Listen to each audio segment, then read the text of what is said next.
This story happened in 2016 at a girls' boarding school in Ibadan. The school was old. Some of the buildings were built before independence. Most students didn't care though, as long as there was water, food, and light, life went on. But Dorm 5 was different. It was a small dorm behind the senior block. It had only 12 beds. The roof leaked sometimes. The windows didn't close well. The fan made noise like a crying baby. But that wasn't the scary part. The scary part was the mirror. There was an old, cracked mirror nailed to the wall next to the bathroom. Nobody knew who put it there. It didn't match anything in the room. The frame was rusted iron. The glass was dusty and dark, even after cleaning. The girls thought maybe it came from the old chapel or the abandoned sickbay. At first, nobody minded. They used the mirror normally to fix their hair, adjust their uniforms, or practice their dance moves. Then weird things started happening. Tolu was the first to notice. One night, while brushing her teeth before bed, she looked into the mirror and saw another girl standing behind her. The girl had the same uniform, same height, same face. But the girl was smiling, and Tolu wasn't. She turned around quickly. Nobody was there. She screamed.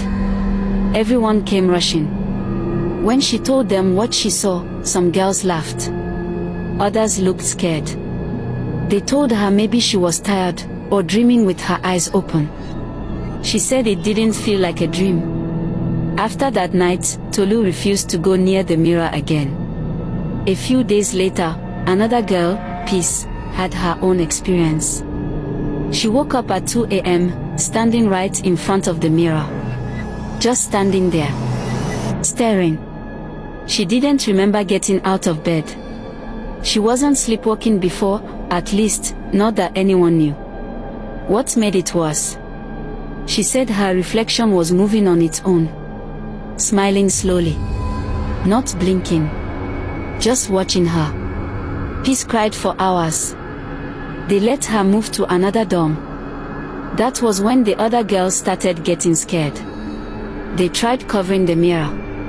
First with wrapper cloth, then with a cardboard box, then with a school banner. Each time, by morning, the covering had fallen off.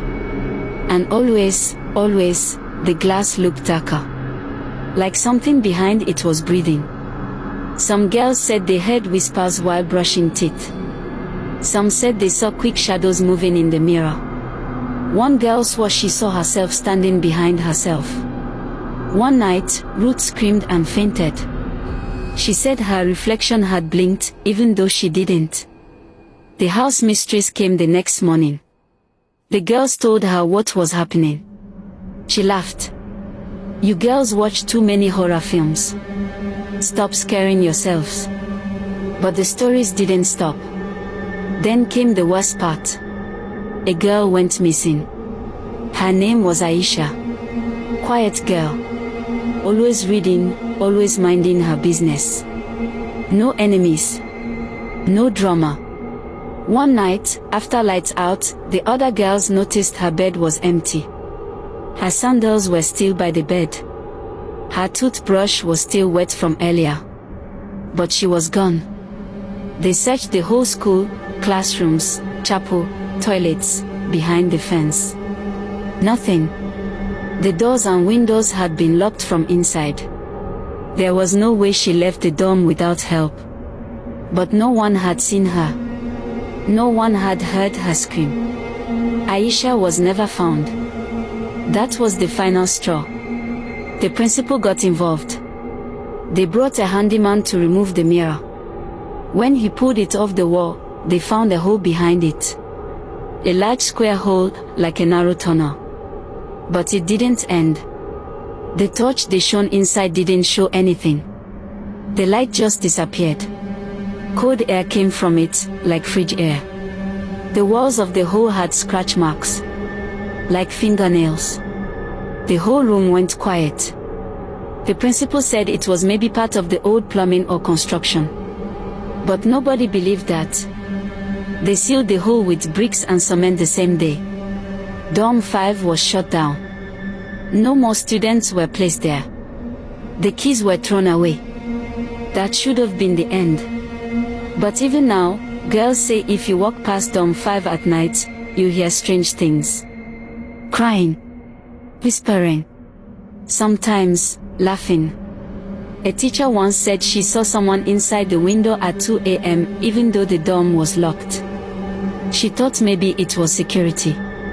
But the next morning, the guard said they hadn't gone near that building. Students now avoid walking near Dorm 5 when it gets dark. Some say Aisha is still in there. Some say it wasn't the mirror that was haunted, it was what was behind it. Maybe the mirror was just the door. A new girl came to the school last year. She didn't know the story. One evening, she stood outside Dorm 5, looking through the broken window. She told her roommate she thought she saw something.